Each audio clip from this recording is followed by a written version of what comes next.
কয়েকটা দোয়া এবং জিকির আছে, যেই দোয়া জিকিরগুলো কোরআন হাদিসে বর্ণিত সকল দোয়া জিকিরের খোলাসা, সারমর্ম এবং নির্যাস। এই ছয়টাকে যদি কোনো মুসলমান নিয়মিত আঁকড়ে ধরে, তাহলে কোরআন এবং হাদিসের যত দোয়া এবং জিকির আছে কেমন যেন তার নির্যাসটা নিয়মিত সে আমল করলো। বলবো সেগুলা। এই ছয়টা দোয়া এবং জিকিরের মধ্যে সর্বপ্রথম হলো নবী করিম সাল্লাল্লাহু আলাইহি সাল্লামের প্রতি দুরূদ প্রেরণ করা।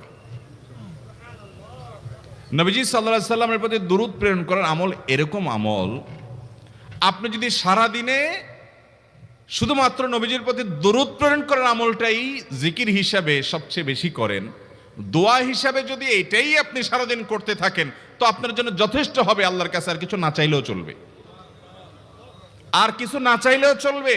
দুরূদ মানে হলো নবীজির জন্য দোয়া করা। ভাই, আল্লাহ তার হাবিবকে রহম করবেন, আপনার আমার দোয়ার দিকে আল্লাহর তাকানোর কোনো ঠেকা আছে? নবীজি কি আমাদের দোয়ার কোনো মুখাপেক্ষী? কিন্তু আমরা তার জন্য দোয়া করলে ওই চান্সে আল্লাহ তাআলা আমাদের প্রতি অনুগ্রহ করবেন। একবার না, আপনি নবীজির প্রতি একবার রহমতের দোয়া করবেন, একবার দুরূদ পাঠ করবেন। মান সাল্লা আলাইয়া মাররাতান সাল্লাল্লাহু আলাইহি আশারা, নবীজি সাল্লাল্লাহু আলাইহি সাল্লাম বলেছেন, একবার আমার জন্য তোমরা দোয়া করলে, আমার প্রতি দুরূদ পাঠ করলে, আল্লাহ তাআলা তোমাদের জীবনে 10 বার 10 জায়গায় 10 টাইমস তোমাদের উপরে আল্লাহ তাআলা অনুগ্রহ করবেন। The best thing about Compare Market. Here's a coffee with a pen. Get 25%. তোমাদের উপরে আল্লাহ তাআলা অনুগ্রহ করবেন। আপনি টেরও পাবেন না কত জায়গায় আল্লাহ অনুগ্রহ করেছেন। আল্লাহ বাঁচাই দিয়েছেন, একটুর জন্য শেষ হয়ে যান নাই। ওই যে দুরূদ পড়ছেন, আল্লাহ তাআলা রক্ষা করছে, আপনি খবরও নাই। আল্লাহ তাআলা আপনার প্রতি বিশাল একটা দান করছে, আপনি লক্ষ্য করেন নাই। ওই যে দুরূদ পড়ছেন একবার, 10 বার রহমত হবে। এভাবে যত দুরূদ পড়বে সে তত রহমত এবং অনুগ্রহ পাবে।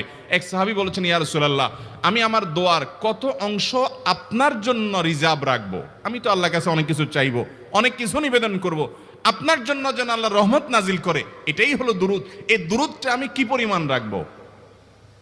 4 ভাগের 1 ভাগ, 3 ভাগের 1 ভাগ, অর্ধেক?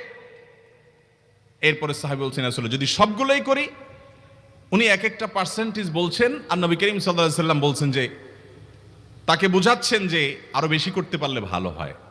তো সাহাবী বাড়াইতে বাড়াইতে শেষ পর্যন্ত বলেন যে, আমার দোয়া যদি সবগুলো আপনার জন্য করি, আমি যদি আর কোনো দোয়া না করি, শুধু আপনার জন্যই দোয়া করি, নবী করিম সাল্লাল্লাহু আলাইহি সাল্লাম তাকে সুসংবাদ দিলেন যে, তাহলে তোমার আর কোনো সমস্যা থাকবে না, সব সমস্যা দূর হয়ে যাবে, তোমার কোনো পেরেশানি থাকবে না। ভাইরা আমার,